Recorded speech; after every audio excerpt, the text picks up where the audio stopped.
then we'll get started because we have a lot to talk about, which I'm excited about. All right. So I am Shauna McKenzie, founder of Best Kept Self, and we do these monthly blab series. It's a different topic every month. This topic this month is all about relationships and those dynamics for the self-employed. I don't think I've ever made this clear to the audience, but every contributor that joins me on this discussion has self-selected themselves to be on this specific topic. So I want to do a quick kind of round robin around the circle here and just give yourself a quick introduction. Tell us who you are and tell us why you self-selected to be on this specific topic this month. So Colleen, I'll start with you. Tell us about yourself and why you're here. Okay. Hi, guys. Can you hear me? Mm-hmm. Okay. So my name is Colleen Nichols, and I'm so excited to be here. I founded a blog called The Lunchbox Diaries a few years ago, and I kind of like started writing for women and moms, and that kind of became my thing. And my background is actually in psychology and mental health counseling. Started my own coaching and consulting business, and everything revolves around relationships. So when I saw like relationships, I was like, gotta have it, because every success and every failure revolves around relationships. So I love them. Absolutely. Yeah. All right, Emily, we'll move to you. Tell us who you are and why you selected to be on this topic. Awesome. Hi, everyone. I'm Emily Castle. I don't know if you can hear. Okay. And I'm a women's life and leadership coach for soulful women on a mission. And I'm also a sisterhood expert. And so relationships are a big part of that, obviously. A lot of what I do is coach women to really start businesses. And the way that I've found that works, the formula I've found that works for the women I coach is that we're in community together, in sisterhood together, and that the relationships that we build in close connection with other women have a huge impact on who we become in the process of starting a business. And not just starting a business all the time, but really up-leveling in a lot of ways in our lives. And, you know, we are the people that we surround ourselves with. We become just like those people. And so relationships are huge. And then also other type of relationships. I am so fascinated with feminine, masculine energy balance and all of the stuff that comes into play with, you know, romantic relationships as well.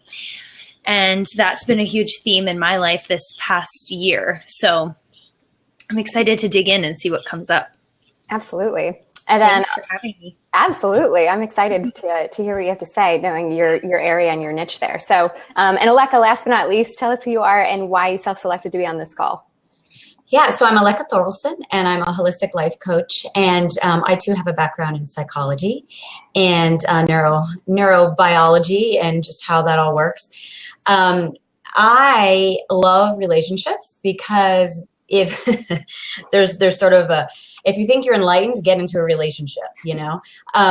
They teach us so much about ourselves. Intimate relationship, partnerships. I love what Emily said about, you know, the relationship masculine and feminine, the relationship with your body, the relationship with yourself. I mean, relationships really are where we learn everything. And I've done a ton of professional study in understanding relationships. And I do work with a lot of clients in intimate relationships, but relationships, parents, children, siblings, family. It's all about relationships. So I think relationships teach us the most about ourselves than any other way. Mm-hmm. I would agree fully. Okay. So, and for those that are listening and those that are signed in and can see the live chat, please, I forget to announce this every month, but please submit any comments and questions for the group. We have questions we're going to work through, but this is for you guys too. So if you have anything that you want to bring up in regards to a challenge you're facing with a relationship or anything within your business in regards to relationship, please just type it in the chat bar and I promise we'll get to it.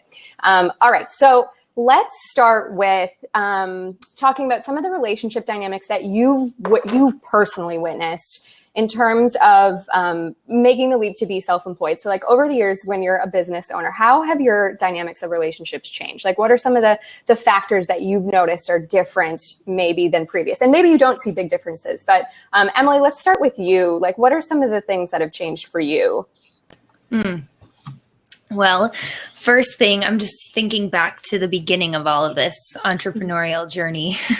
And I'm thinking, sisterhood was such a huge part, surrounding myself with other women who were on the same path and heading in the same direction, and really being able to learn from people who are further down the path and look at that and say, okay, here's where I'm going, or here's my vision for the future of what this looks like, and being able to see that in relationship with someone who's walking the talk, who's really living the dream or living the vision that I want for myself, down the line.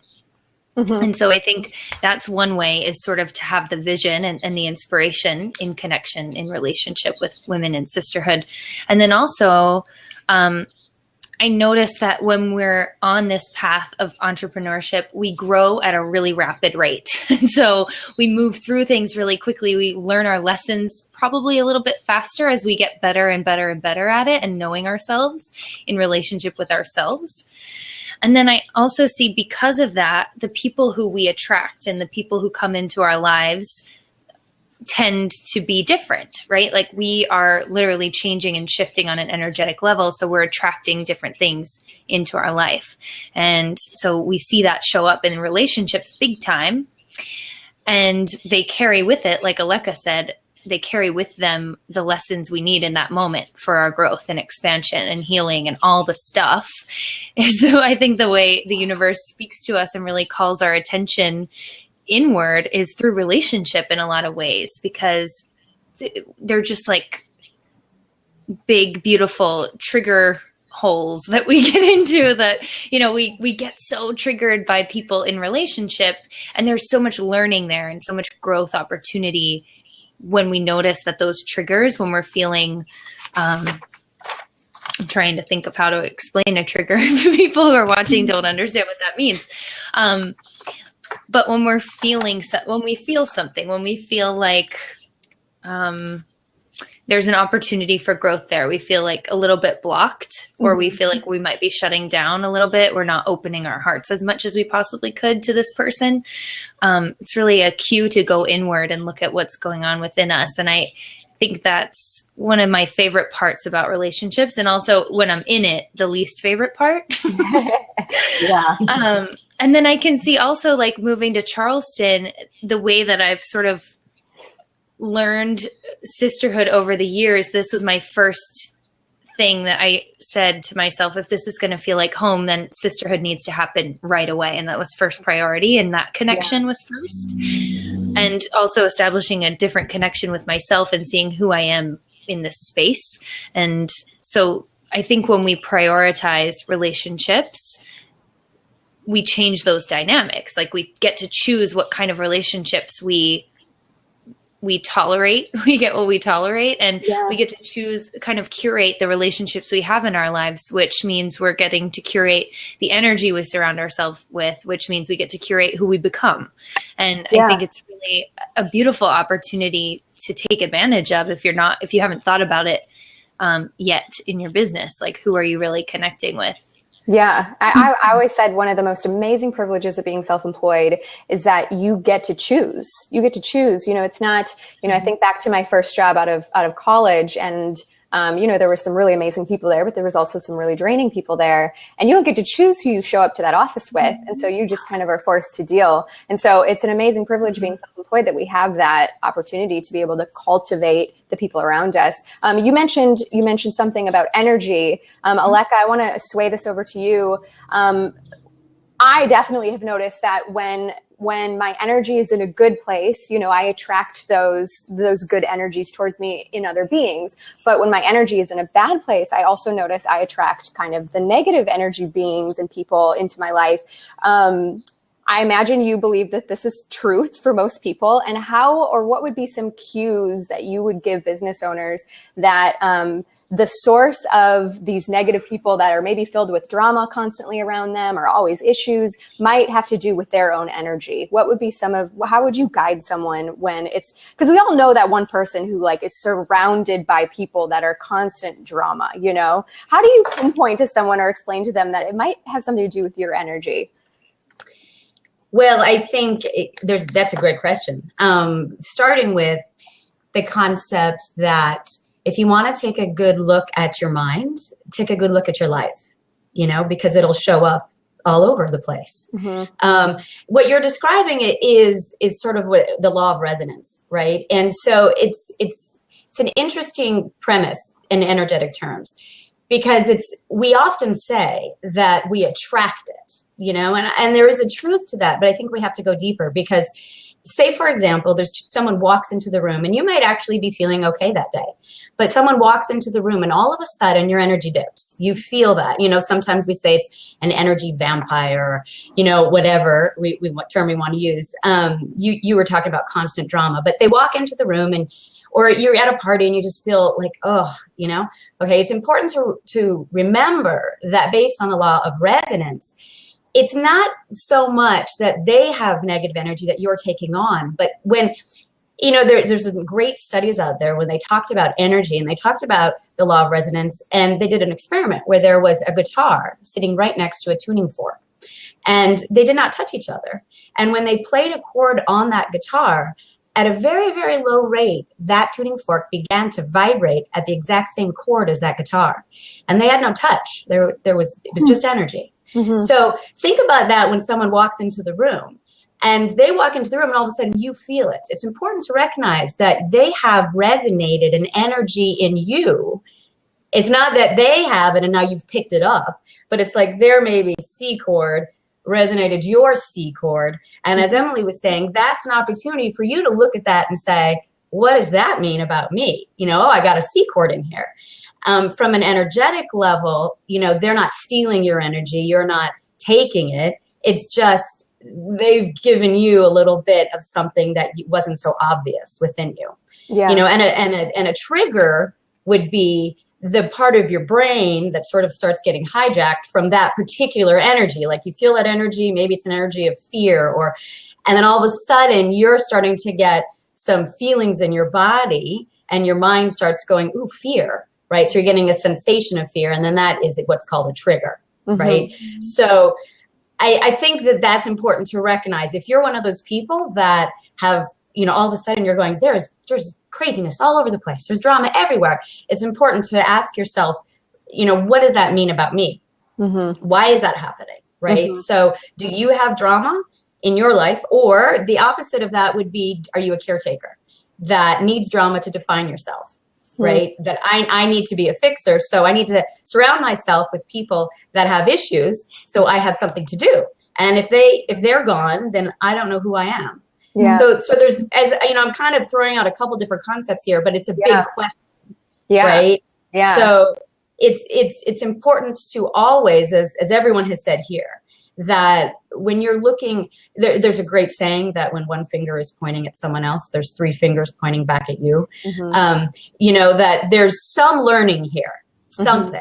And it's really important to, if habits and things or patterns keep arising in your life, to ask yourself, what is that really about for me? Yeah, absolutely. Does that answer your question? That is, yeah, absolutely. Yeah. So, in essence, it's I think, it's our responsibility to take everything as a self-reflection first when we have any sort of reaction or feel negative or whatnot. I know I'm an incredibly sensitive person to energies and to people. You describe the person walking into the room and it hitting my field, like that has been something I've had to manage my whole life. So Colleen, as we kind of leapfrog over to you, in terms of, after we kind of go introspective and go, okay, what is the issue that I have, or, what am I dealing with here that's causing a trigger or whatnot? Let's say it's just, after that, we still need to manage it. What is your advice when people are surrounded by a situation that's negative, or maybe they have a client that's draining energy, or another work colleague that they've met that is constantly calling them for advice, or what, how would you suggest that people handle some of those negative energies?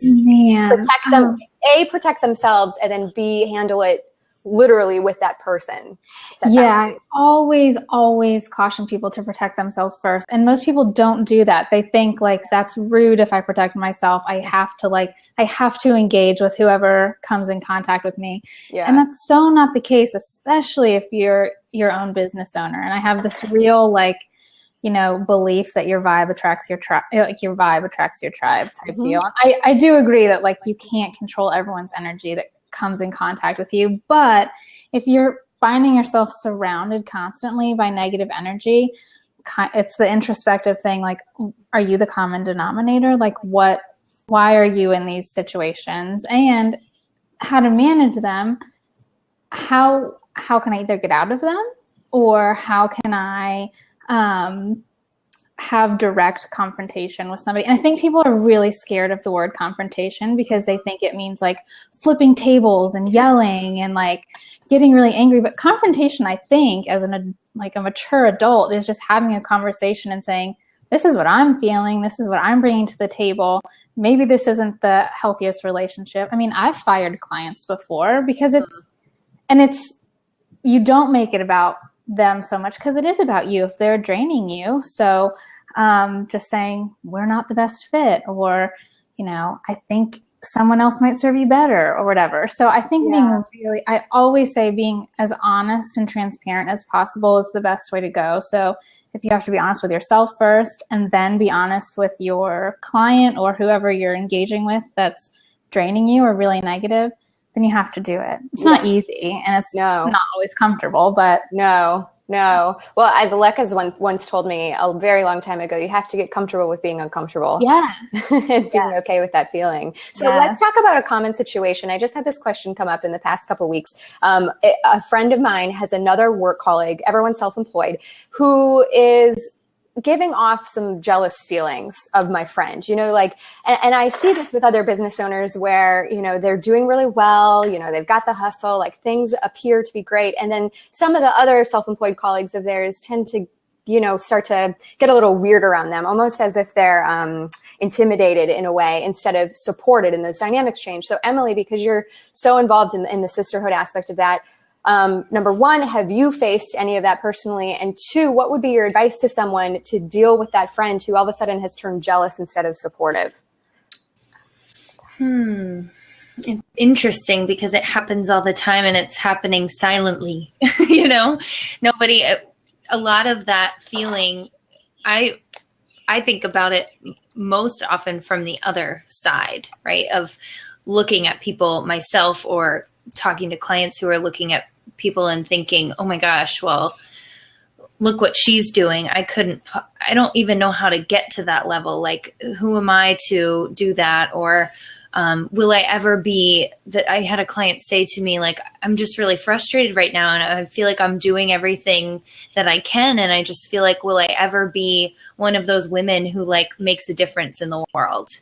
And that like breaks my heart, first of all, because just by showing up and doing your best and being who you are and aligning more with your truth, you are being a woman who changes the world. Mm-hmm. And I think for the person who's the target, I guess we could say, of the jealousy, just know that actually has nothing to do with you. It's completely everyone else's stuff. And the only thing it might have to do with you is to ask yourself, if you're going to take full responsibility for everything, and if you're interested in that, then I would ask myself, okay, well, where might I be able to be a little bit more vulnerable? Where might I be able to show a little bit more of my mess and like the behind the scenes piece of what this really looks like? Because I can guarantee that it's not looking as perfect as it's curated on like social media or wherever people are seeing this and getting jealous, right? Yeah.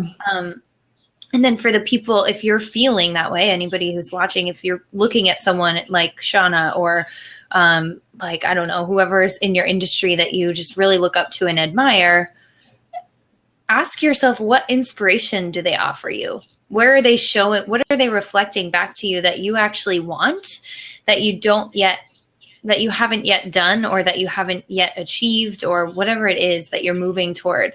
What is it that they're showing you? Because there's a lesson there if you're feeling something like that. If you're feeling jealous, it's really that desire that you have that's being shown to you and held up in your face, and is there to be dealt with and to have something done with it. It's not just meant to be like marinated on.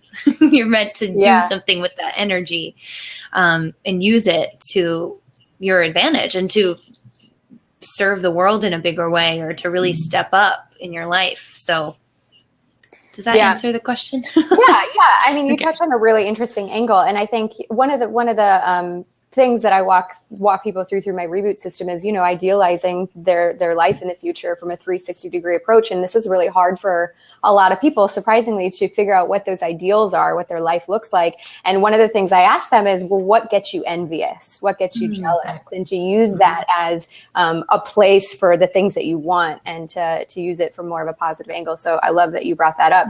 Colleen, what would be your suggestions from the psychology background of, when a friend, and maybe it doesn't have to do with jealousy, but when a friend or a colleague or a family member suddenly turns unsupportive, specific to business owners who, need a lot of support sometimes inside and then from the people around them. What do we do with those people who become unsupportive? How do we deal with people who become unsupportive?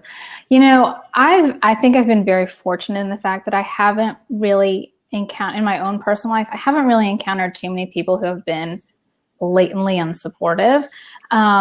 But again, I always come back to, I call it like relationship pruning. So who in your life is toxic? And we all have those, toxic relationships. Either we might not have them now, but we've had them before, and they're bringing you down. And you don't have to. I read an interesting article where somebody was talking about that kind of friendship where the person was not supportive and kind of bringing her down, and she was telling her mom, like, I'm just going to break up with her. I'm just cutting her out of my life.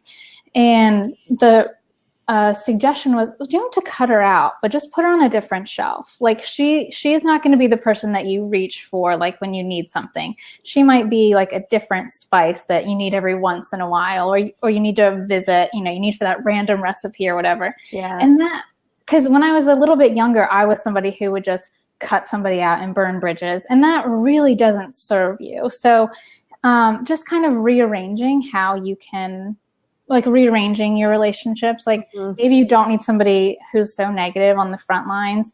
And with being jealous, I think, I don't know if it was Emily or Lecca who said it has everything to do with them and nothing with you.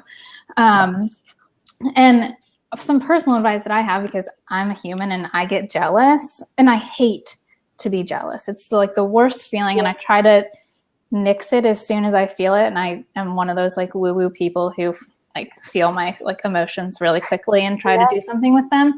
And when I'm jealous of somebody, I try to befriend them or bring them closer, because I want to understand. Like, so, Shauna, say I'm super jealous of you and, oh my gosh, you're so successful. I would try to engage you and build a relationship with you. And, how do you do it? And I think you need to constantly surround yourself with people who are better than you. So I kind of say like, okay, you're feeling jealous. Well, go talk to them and figure out how they're doing what you want to do. Don't just sit there and be mad about it. So, I love that. I love that advice. Yeah, bring them in. Okay, so I hear you on the rearranging. That's sometimes that's simple to do. We can just kind of put them over there and go. So Aleka, I'm going to shift this to you. Let's say it is your spouse, or let's say it is your mom, or let's say it is your best friend who you used to talk to every day. And you don't feel like you can go to them about your business, to share your highs, to share your lows. Like they're just, for whatever reason, their own issues, or unsupportive, or just negative about it, or don't want to hear it. Like, what do we do with those relationships that we can't necessarily shuffle around, because our business is hand in hand with our personal life? So it's hard to just like go, well, I'm not going to talk about this with my spouse, Yeah, it is hard. And I'll say that it's tough because it depends on the relationship. Mm-hmm. First thing we need to look at is, are they willing to hear us? Mm-hmm. Because if somebody is not willing to hear you, then there's really no point in having that conversation and being assertive and being clear. I mean, there just isn't. I mean, at that point, you're really going to be saying, there's a line in the sand. This is where I am. This is where you are. And we're really not, it might be about setting a boundary. It might be about asserting yourself, but it's not necessarily going to be about wanting to create a space of understanding. So when you're in a place where you feel like you're about ready to have that conflict with somebody, like you're at that moment, you can't reframe it, you can't ignore it. And now I have to do something, right? Mm-hmm. We need to ask ourselves, okay, what's my intention here? And is it going to be that I'm just going to speak my truth, set a boundary, and I need to lay that out? Or is my intention with this person going to be where we're going to come to an understanding and discussion about this and try to come to a resolution? And that will totally determine the trajectory of which way you go, right? Yeah. So now, as you start to move forward, you're going to go into something called conscious conflict, right? Which is about understanding and growing and evolving. Because it's really important to remember that your perception is they are not supporting you, but they might have a different perception of that. That's your perception that's being run through your filter. Yeah. So if you're going to have a conversation with somebody about this, then it's going to look like, this is what I see. This is what's coming up for me. This is the deeper layers that are emerging. What are you seeing? What's coming up for you? Right? That's what that looks like. And if you're going to be having a conversation where you're just setting a boundary with someone, like someone mentions people are toxic or they're just not working for you, then that is going to look very different. That's going to be what I call the rules of assertion, which are you speak from your heart, you speak your truth without being passive aggressive or aggressive. And that's the first part. And the second part is you let go of, you let go of your need for them to like what you just said. Right? Because they're probably not. And that's okay. Right? Yeah. So it's important. Does that kind of tell you? I mean, it's hard to answer that question because it really depends on who you're talking to and if they're going to engage with you. Yeah. Well, let's say it's a mom who's constantly going, but did you think about this? And why don't you try it this way? Or maybe you should go get a part-time job just for income. What if it's someone like that is constantly trying to interject these opinions? And I'm going to keep it on you, Aleka. What would be your advice for that specific situation? Mom. First of all, I would say this: if it's your mother, it's going to trigger the heck out of you. Yeah. Because it's your mom, right? So you're going to be reacting. And if you're in a space of reaction, you're not going to be coming from a very clear place. So the very first rule of thumb is get off the phone. Yes. And don't have a conversation when you're triggered. Because I like to tell people when you're triggered, the limbic part of your brain is activated, right? So you're a lizard. Yeah. And then the other person is probably a lizard. And now you have two lizards trying to have a conversation and it doesn't go well, And if we want to use psychological terms, we could say, your 3-year-old is talking to their 6-year-old and they're not good at working stuff out, right? Yeah. So the first thing I would say is if you're triggered, stop talking, go figure out what's going on, and then get clear within yourself about the boundaries and what's happening. And then when you come back to the table, you make a real request of, Mom, this hurts my feelings. It makes me feel small, and I need you to stop. And the next time that happens, I'm going to gracefully just say, we need to end this conversation. I'm going to get off the phone. Yeah. I mean, it's, or anything like that, I mean, that's important that we not have those conversations when we're triggered. Yeah. Colleen, dive in here. Add your 2 cents to this. I feel like you have some good stuff to share. When I told my mom that I was going to pursue my master's and get my degree in counseling, she's like, I'll save you $30,000 and just tell you it's all my fault. And I'm like, you're right. It is. It's all your fault. So, I mean, everything your mom says to you, even if you say it doesn't matter, it does. Mm-hmm. So I think what Aleka was saying, you have to come to have that real discussion and say, we're going to agree to disagree, or we can't talk about business. And that sucks if you're close with your mom and you can't have those conversations. But again, it goes back to protecting yourself and really understanding okay, I know that if I am going to have a conversation with my mom about my business and we don't agree on it, it's just going to send me into a spiral where I'm, 12 again and feeling weird and ugly and unsuccessful. Then you just can't have those conversations. And if she's a mom who just pushes and doesn't really care what you say, that's more difficult. But I think you have to get right with yourself at a certain point and say, she's going to keep saying, get a real job, or what about insurance, or what about this, or what about that, or you're going to be living in a van down by the river. You know your truth, know what you're working on, and if you feel confident and you know your why and your path, it's a little easier to say like, Yeah. But if you don't know your path, you feel, which is, I think, happens to any new business owner, you feel kind of shaky and you don't really know. So when somebody important like that is saying like, you suck, are you making the right choice? What about your family? It's hard, but just getting clear on your why, I think is important. I think that's important for new and existing business owners, because we evolve so much in our career being self-employed that if we have tension in any relationship around us, or someone makes a comment and we go back to triggers, like if we feel that, that's a sign that we need to dive deeper into the why, the path, whatever it is. And I mean, I've experienced that a lot. And one of the things I've always said is it's finding someone who disagrees with you or meeting someone who disagrees with you is one of the best situations you can find yourself in, because you're either going to be pushed to consider a different viewpoint, or you're going to get more grounded in what your belief is. And I think the only way we can get really grounded in what our belief is to sometimes have those people push back. Emily, I want to pose a question to you that was posed to me by a friend that just today, I think it was this morning. She said to me, I have a friend who is a best friend, actually, who has started to just be that person in my life who's always complaining about something, draining, like very draining. And every time we talk now, it's about some sort of complaint or something going wrong.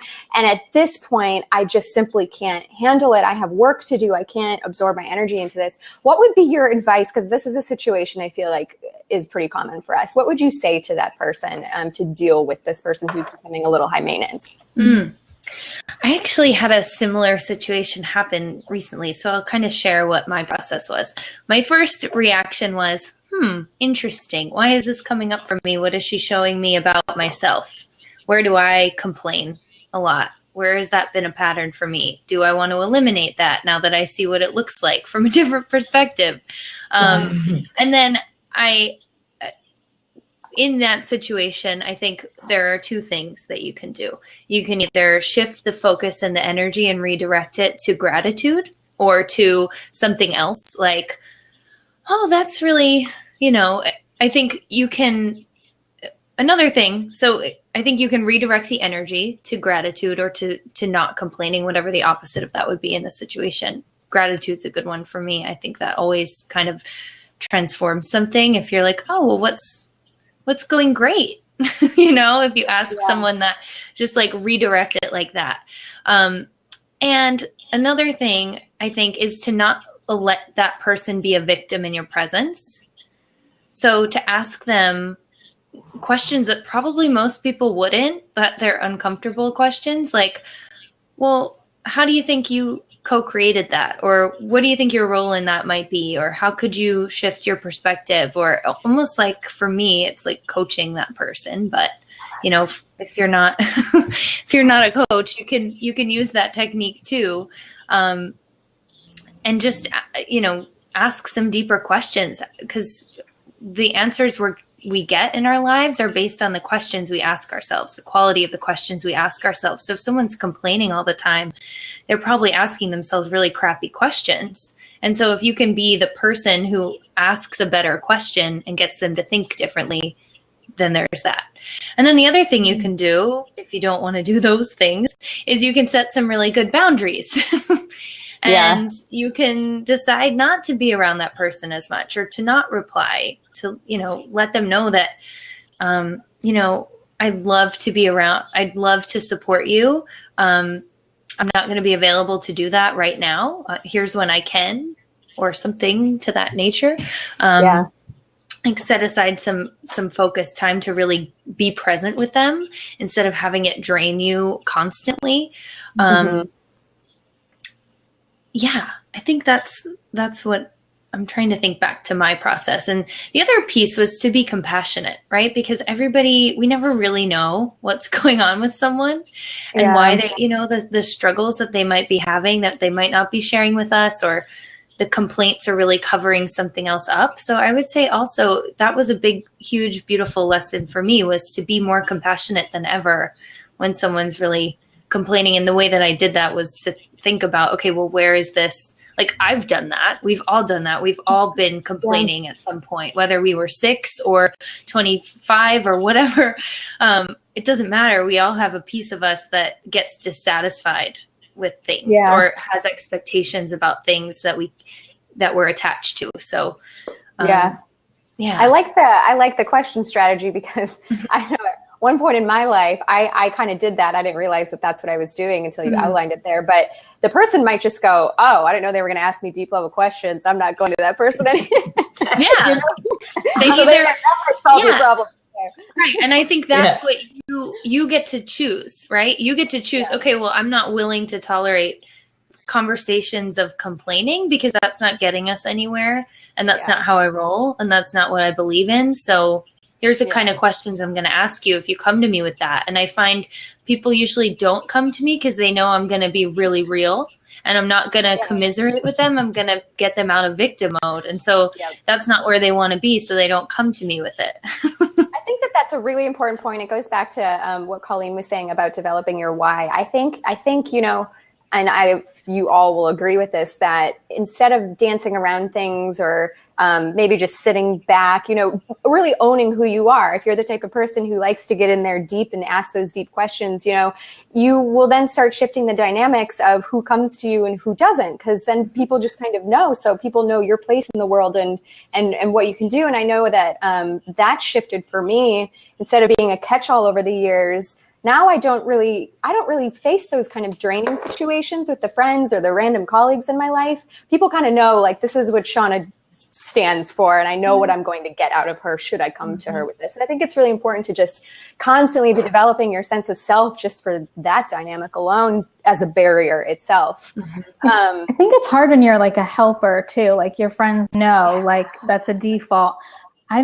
I use humor, which is probably not what everybody does. But if somebody, like, there's a difference when your friend is having a bad day and she just needs to like vent about it. But then there's that friend who becomes like habitually bitchy and just complaining.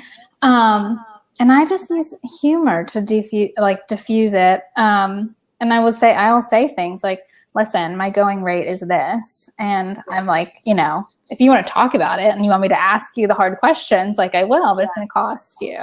I'm not working right now. I'm with my friend. So I think there's also like, because I don't coach friends, like, oh, hell no. Boundaries. No. Yeah, absolutely. Okay, let's talk about Aleka. I'm going to shift it to you. What about the people that, can't manage, can't put them over here, can't stand to ignore them because they keep coming back, like this relationship needs to be severed? What are the first of all, what are the cues that a relationship no longer needs to be managed? It probably just needs to end. Like, what are some hints or things that would pop up that tell us it's time to actually have this conversation with them, that it needs to be over? A relationship would need to be over when either people don't want to work on it. There's no way you can grow. Right? I mean, a relationship is an energetic system. And if one person's growing and the other person's this way, you're going to have to reach that point where you're so far apart, it's not going to work. The second part is if they're not honoring your boundaries. I mean, if you're setting boundaries like what we were just talking about, you know, please don't do this. I'm not going to listen. I'm going to hang up the phone, and they continue to push that, then there needs to be a time where you say, that's it. That's enough. Obviously, if there's any kind of dysfunction or violence or addiction or anything that is scary or dangerous, you end it. Another piece to remember is anger. Anger for you, if you feel angry, it's usually an indication that someone has violated a boundary or you neglected to set one. Right? So if you're noticing that you're with this person and you are constantly feeling angry, they're asking me this and I keep setting this boundary and they're not hearing me, and angry, then that's an indication to you that you might need to set a stronger boundary than you have, which would be perhaps a severing of the relationship. Right? And to do that, then you would hopefully be able to do that in a way that they would hear you. But if someone hasn't been honoring your boundaries up until that point, you may have to let go of it, and they may not be happy with you. And it's hard because we're all women, we're all caretaking to some extent, we're nurturing. We don't like it when people are mad at us. Yeah. We don't like it. It makes us uncomfortable. It's like, I want to end the relationship, but don't be mad, kind of thing. And sometimes it doesn't work like that. Yeah. As long as we're clear, the thing about relationships is they teach us a grounded sense of self. They really teach us who we are. And if we can come from that place and say, this isn't working for me, then we've learned what we've needed to learn. And there are times when I work a lot with couples, and I've seen it, that people have reached a level of their evolution where growing together would be more detrimental than growing apart. And it's time. It's just time, and that's okay too. And sometimes it can look like that. Yeah. So, I guess it depends on where it is, but those are some key signals within yourself. Yeah, absolutely. Colleen, let's shift it to you. Let's dive into the romantic relationships in our lives. For those that are in a couple or married or have a partner or whatnot, and I think our guests here, female. I know there's a couple guys, but we're kind of primarily speaking to a female audience here. Oh, yay! What a supporter. Yeah, but talk to us about just give us a general, I guess, an overview. I don't even know exactly what I'm going to ask you here per se, but there is a different dynamic when there's a female business owner, and let's say the guy is not self-employed, and there could be a shift in maybe like a power dynamic at play. But I mean, what are your kind of experiences either with friends that you've seen in your life who are coupled up and one's self-employed and one's not? What are some of the things we just want to keep in mind in those types of dynamics? First of all, if you're self-employed and you're in a relationship, I always tell people to treat it like a real job. Like, I think when you first start working for yourself, it's kind of like, oh, it's my own schedule. Like, I can do what I want. And it might be easy for the spouse to say like, oh, well, you have more free time. Like, can you do this? Or, so it's not treated like a real job. I don't know if that makes any sense. So making those boundaries, especially in the beginning, like, this is a real job and I work from this time to this time. Maybe they're not conventional hours, but this is when I'm working.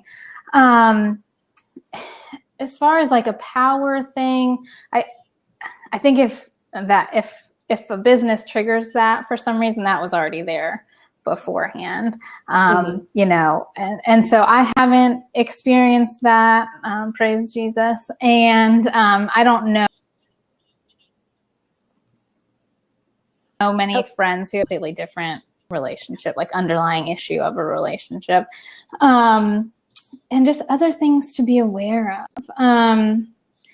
I think, I don't treat Corey as a business partner, but I do he's like a confidant. So everything that I am thinking and doing, he is often my sounding board over dinner or in a car ride or whatever. So I think if you are, if you're in a healthy relationship, that person should, supportive. And if they're not, then that's a whole nother of maybe like wanting to explore outside the business, like maybe seeing a counselor or somebody to talk about these power issues or jealousy or whatever.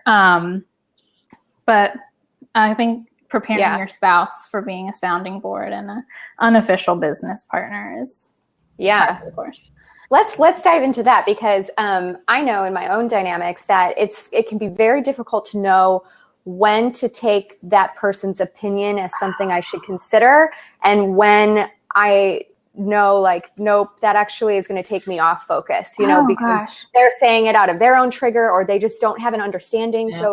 So actually, let's shift this to Emily. Mm-hmm. Like, how do you deal with knowing when you're talking to a romantic partner what to take in and really, make adjustments to or actually work with, and what to just kind of set over there? What would be your advice for managing the opinions they might be giving us? Mm-hmm. I would always run it through the own system first, right? Like, really check in and see if that's actually in alignment. Like, I love when people give insights that I haven't thought about, perspectives I haven't thought about, but when it's coming from a place of love and expansion, and it feels like love and expansion and alignment for me in terms of my vision and what's going on with my business and how I want to show up and what feels good to me, versus when it's coming from a place of like fear or constrictive energy, or if it just doesn't feel good to me, if it doesn't resonate, if it feels out of alignment, if it feels like it would bring me away from where I'm heading or off course, I just really check in with my body and see how it feels. Like, how does it feel? If I were to consider the option and really envision it, or if I like try it on a little bit, if it's that kind of idea that I can like kind of test out and just see if it feels good. If it doesn't feel good, that's my body saying, nope, sorry, no. And if it feels great, then if it feels like a hell yes, it's a hell yes. And if it feels like, if it feels like a no, it's a no. Yeah. Also, like, is your business partner your target audience? That's the other thing. Yes. Like, I write for women and moms. And so, like, some of my most successful pieces of writing, my husband has said, no, like that. I don't get that. That's not funny. And I've like sat on it like, oh God, maybe he's right. And then I'm like, screw you. And I do it. And people are like, whoa, I totally agree. And he's like, I don't get it. So you have to like, is your spouse or your partner your target audience? And then kind of, Aleka, what do you have to add to this? How do we manage the opinions from others? It's my husband and I are both self-employed, so it makes life really interesting. I can tell you that some things I've learned, and I've been married 22 years, so it's a long time. I've had lots of practice. I'm not saying it's easy. I'll tell you some things. Time, super important. When you work for yourself, you have issues with time. Right? Yeah. You have to make time for the relationship. I know it seems like such a no-brainer, but it's so true. Yeah. You just do. Because especially when two people are self-employed, it feels like our phones are always going off. I mean, it's like, so we have certain parameters about when the phones go off. I mean, and we've put these into place a long time ago. And if that's going to be violated, like on a Sunday, those are sacred days, I check with him. He checks with me. Is this cool? Is this okay? And every once in a while, it's fine. But so that's time. Next, teamwork. The most important indicator of any relationship is how well they work together as a team. I mean, that doesn't matter, right? So teamwork is critical. Are you a team? There's a great teacher out there I was able to study with. His name's John Gottman, and he wrote a lot of great marriage stuff. And he's amazing. But one of the things he says is, when you're in pain, the world stops and I listen, right? So when you're hurting, I'm done. And I'm here, right? So teamwork, creating the sense of like, we're in this together, has gotten me through some really tough stuff. Third point, communication, so key. So key. That means you're asking for what you need. There's times when I come home and I want him to give me his opinion on what I should do. And then there are times when I want him to just say it sucks, They never. And I have to be able to be clear. And after you're married for a while and you have this team, there's something called mind mapping that happens, where you start to read each other's mind and body cues, and you're in sync, and that's good. But that doesn't always happen, So there's many times when I come home and I say, I'm going to say something and I want a solution, or I'm going to say something and I just want you to tell me it's sucks. And he'll say, got it, And then the other piece around communication that's super important is to listen through the other person, through their filter. So that means you're listening to understand, and you're not listening to be right. You're not listening, like so many of us, when we listen to somebody, we're listening to come up with our argument. Like, when they say that, I'm going to say this. And we didn't even hear what they said. So I'm really hearing what he's saying, and I'm listening through his filter. So how would he see it that way? If I heard if he had a bad day at work and someone said that to me, I would feel this way and I would do this. But it doesn't matter what I think and how I would do it. I need to hear his perspective, who he is, how must he be feeling? So I'm listening through his filter. And then the last thing is organization. You have to be highly organized to get it all figured out and worked out. Those are some things I've learned. Big things. Big things. Colleen, we'll shift it to you. I think we have one more kind of round before we wrap things up. I think one of the biggest things we also need to be aware to ask for is patience. Oftentimes, things take much longer as a business owner, especially I think for service providers, because there's a lot more involved with that can't be spun up as fast necessarily. So when you're, if you were to give advice to people that need to ask for patience of either their spouse or maybe even their roommates because of the financial situation or whatever, and they've already asked for patience. I mean, how do we feel good about that, and how do we approach that with the people in our life? Oh, that's a hard one because I really suck at it. I have a really hard time. I just pretend like I don't need it.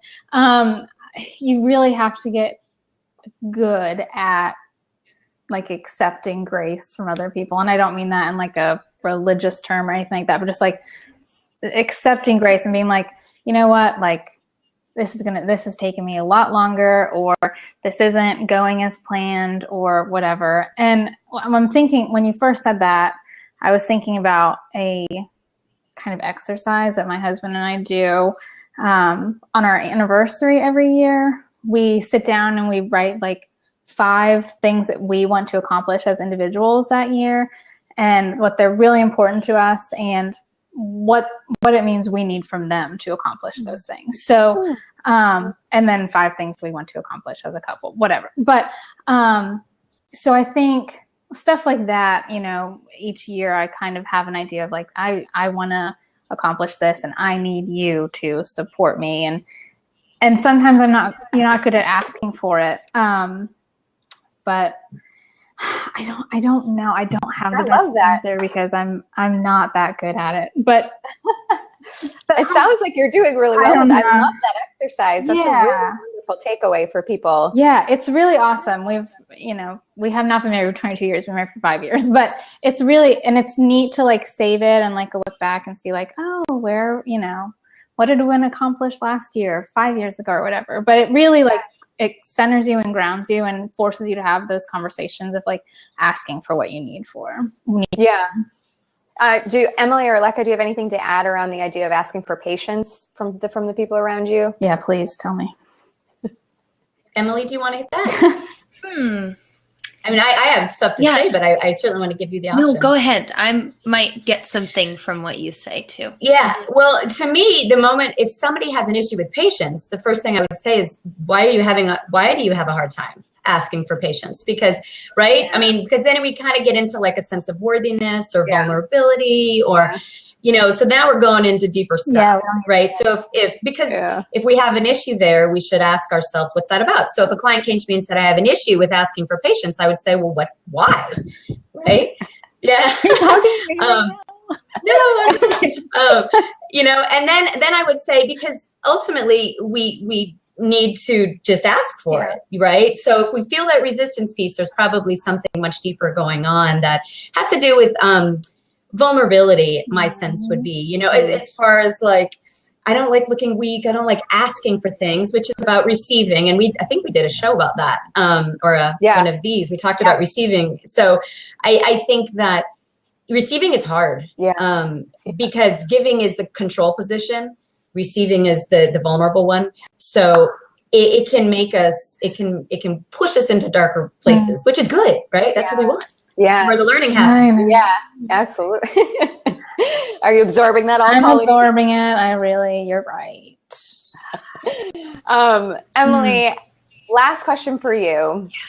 When you cultivate, I think it's obviously important to have, I think, that go-to circle of confidants. Typically, they're going to be also self-employed. Maybe you call it a mastermind, whatever it may be, but you're an expert at cultivating these circles, specifically sisterhood circles and whatnot. What are some of the things that we would want to keep in mind when we go out there to build our tribe of confidants? What are some of the characteristics or the things we want to look for? Do we want everyone to be from a different background? Do we want them to be from a similar background? What's your take on that?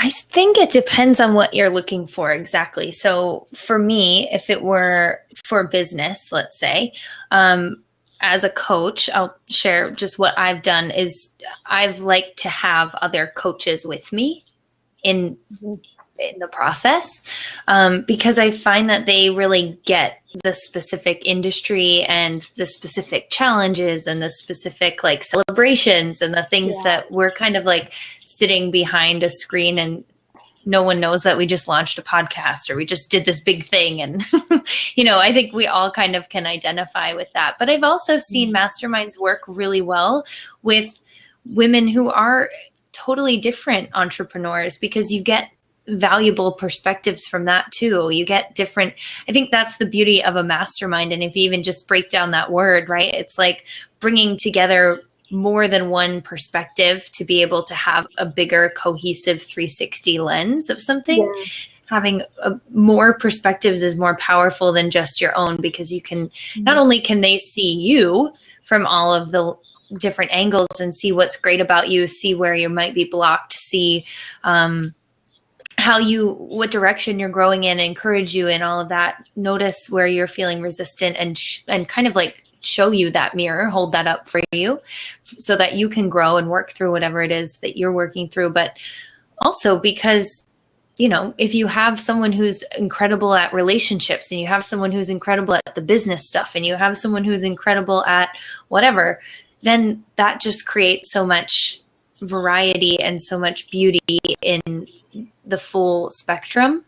But what I find is that even if you do have that like career piece in common, there's so many beautiful individual strengths. And I think what sisterhood and what masterminds and different groups of people show us is that really we are all one, and we all are at the same time unique and special, and we each have unique strengths and beautiful things that we can contribute that no one else really can, because we have our own set of experiences and things that we've studied or done or been presented with, or whatever piece, you know, maybe one person has done a podcast and one person hasn't yet, but they want to.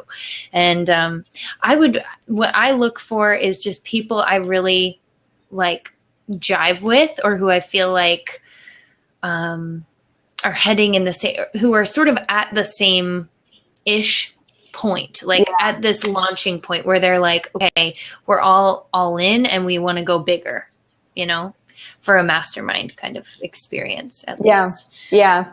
I know in the past for me, masterminds where they've gone wrong is when everyone is at different levels, you know, and I think that's a really incredible, important point, is that I think the backgrounds, you're right, may or may not matter, but I think everyone needs to be somewhat on the same playing field. Yeah. We are already at 9 o'clock. It's the fastest hour of the month, every month. Thank you, ladies, so much for being on this call. We'll do one more round the circle here. And then as we do this, go ahead and type in the best place into the chat bar where to find you, your website, a social media profile or whatnot. And Colleen, I will start with you. Say out loud where we can find you. If there's anything you're up to that you want to share with us, that you want to make known to people, and then any last parting words, you know, last words of wisdom for really building an amazing circle of positive relationships in our lives. Oh gosh. Okay, so you can find me on Instagram. It's my favorite, Colleen_Nichols, or ColleenNichols.com.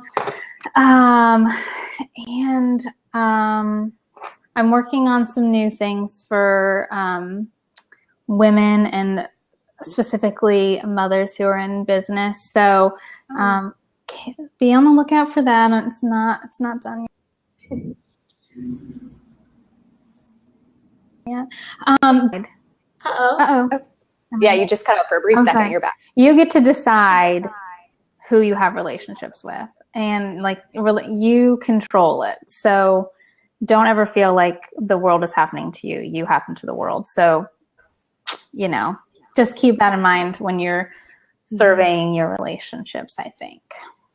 Love it. Love it. Emily, how about you? Where can we find you, and what would be your last parting words of wisdom? You can find me on Instagram at Emily Castle Official. You can also find me on my website at emilycastle.com. And right now, what I have coming up is the Goddess Tribe Mastermind. If you're a woman in business looking to really up level, check that out. I put the link in the chat box. It's emilycastle.com/mastermind. And my parting words of wisdom would be to be willing to let go of the things that don't make you come alive or that don't serve you, because anything that doesn't do that is too small for you and you're ready for something else.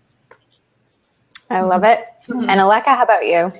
Yeah, you can find me on alekasky.com. That's my website. I will also say I have a podcast there, and I've done a whole 4-part series on relationships. 4 hours of it is free. And it's amazing. I've not listened to all 4 hours, but I've listened to some of it, and it's amazing. It's good. I mean, it dives deep. And there's also one on the gift of anger and conscious conflict, which is also really important in relationships. So you might find some stuff there. My parting words. I think that relationships require skills. They require tools. And, you need to learn the good tools to be able to have meaningful relationships. So if you don't know what to do, if you're feeling at odds, there's probably because you don't know all the tools. We haven't been given very good examples of those tools typically. So learn the tools and it will help create relationships. I will also, 2 more things. Boundaries are a supreme act of self-care. They're not something to be afraid of. Yes. They're loving to yourself and to the other person. So it's important to see them. We talked a lot about boundaries today, but it's not about, protection as much as it is about honoring and loving your space and theirs. Yeah. And that conflict is an amazing tool of evolution and an amazing tool for growth. And it's not something that we need to be afraid of, but we need to just have the tools to be able to do it well. Yeah. I love it. I love it. Thank you so, so much, Colleen, Aleka, Emily. I knew you'd have amazing insight as always. These calls are amazing, and we had no tech issues this time. That's amazing. So thank you, Blab, for that. I will go ahead and get the recording up for those that care to listen to it again. I could see some people re-listening to this and rewatching it. Please check out everyone's sites, Colleen's and Emily's and Aleka's. There really is amazing stuff on there. I've been on all 3 of their sites. They're worth hopping over there and taking a look. And next month we will be back at it. It's always the last Wednesday of the month. I don't know off the top of my head what the topic is, but I think we're circled back around to your wellness, your health. So we'll be talking about something in that realm next month. So join us there. You can add Best Kept Self, subscribe to us, and you'll get the notifications automatically. And yeah, that's it. Thank you guys so much. And we will see everyone next month. Bye. Bye, guys. Bye. Bye.